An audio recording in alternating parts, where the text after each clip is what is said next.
Hello everyone, welcome to our YouTube channel Buddha Affirmation. Here every story has a purpose and every lesson is meant to help you grow in a life.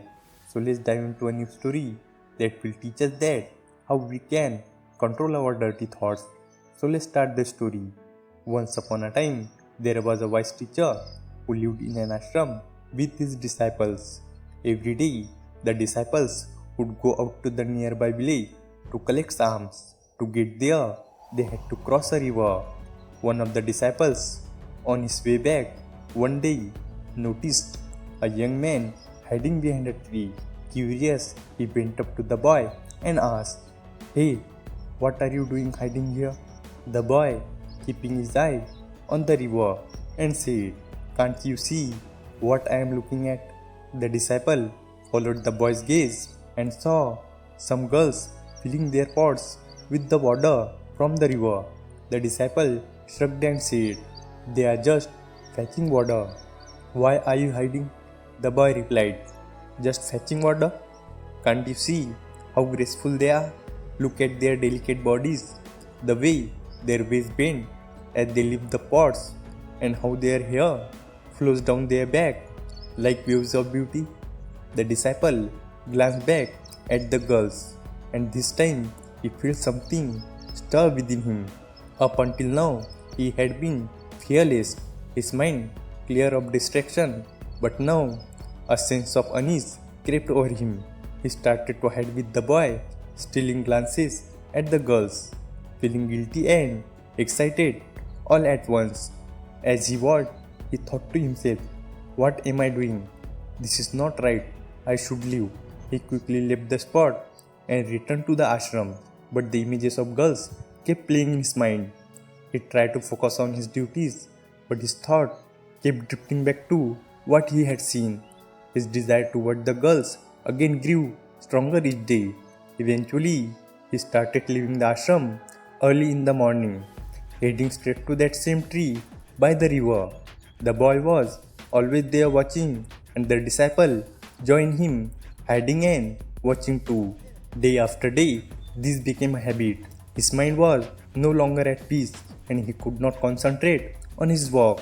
He was not sleeping well, nor was he eating properly. All he kept thinking about was watching the girls at the river. The teacher, noticing the disciple's distracted state, and decided to intervene. One day, he called the disciple and said, "From now on, I will accompany you when you go out for alms. We will go together." The disciple, caught off guard, tried to dissuade his teacher. No, teacher, there is no need for you to trouble yourself. I can handle it alone." Teacher said, "Alright then, you go alone today." But suspicious, the teacher followed the disciple at a distance. He watched as the disciple sneaked to the tree and hid behind it with the boy, and was watching the girls by the river. Approaching quietly, the teacher said in a calm voice, "Are you planning to ask the girls for alms as well?" Scared, the disciple jumped up, his heart racing. He felt as if he had been caught stealing. He stammered, "Forgive me, teacher. It is not my fault. This boy misled me. I promise I won't do this again." The teacher replied gently, "It is alright, but remember, the company you keep influences your thought and action.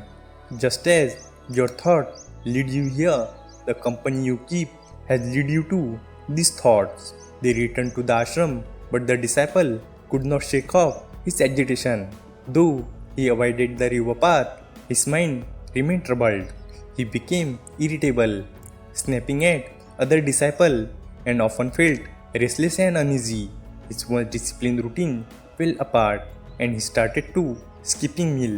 One night, the teacher approached the disciple and said, "You promised me you would control your thoughts. How many times have you broken that promise?" The disciple, unable to hold back his emotion, fell at his teacher's feet and wept. "Teacher, I have broken my promise so many times. I try to push this thought away, but they keep coming back. I just can't control them." The teacher took him to the garden in the ashram and pointed to a small canal that brought water to the plant. "Do you see how the water flows continuously through this canal. Can you stop it? He said, yes, teacher. He piled some dirt at the edge of the canal, and for a moment the water stopped, but soon it started to flowing over the dirt. The teacher asked, what happened? The disciple added some pebble to the pile. Again, the water stopped for a while, but soon found its way over the stone. The teacher asked with a smile, what's now? Determined, the disciple found a large rock and placed it in the canal. The water stopped completely. See, teacher, I have stopped it. But the teacher pointed out, look closely. The water, blocked by the rock, had started to overflow the canal, seeping out at the side, finding a new path. That is what happened with our mind. No matter how hard you trying to suppress your thought, they will find a way out, just like this water. You can't control your thought by force. You need to change the source. Disciple asked, what do you mean, teacher? The teacher took him to the river where the water flowed in the canal. If you block the water here at its source, it will stop flowing to the garden. But think, if you stop the water entirely, the plants in the garden will die.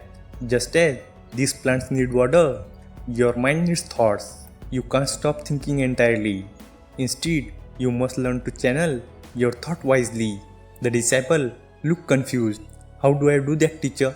The teacher smiled and said, when impure thoughts come, don't fight them. Instead, focus on something positive, something that inspires you. The more you cultivate good thought, the less room there will be for negative ones. The disciple nodded, understanding now. But teacher, sometimes I feel like I am losing control. The more I try, the more I fail. The teacher placed a reassuring hand on his shoulder. It is natural to struggle. Don't be harsh on yourself. Just keep trying. Avoid bad company and surround yourself with positivity. Over time, your mind will become your ally instead of your enemy. Feeling lighter, the disciple followed his teacher's advice. He focused on his duties and avoided the path by the river. But one morning, he decided to take that path again, but this time with clear mind. When he reached the river, the boy was still there, hiding behind the tree. The disciple approached him calmly and said, come with me. He led the boy to the river bank, where the girls were fetching water. He greeted them respectfully and asked for some water. One of the girls handed him a pot of water, and he blessed her with a smile.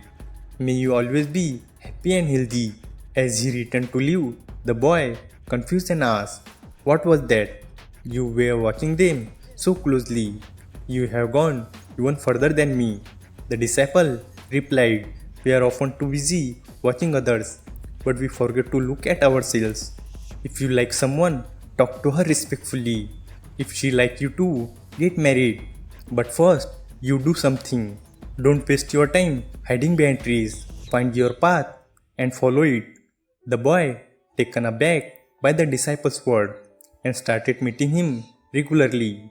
Inspired, he stopped going to the river and began to focusing on improving himself. The disciple, having learned the importance of good company and positive thought, and returned to his peaceful and disciplined life.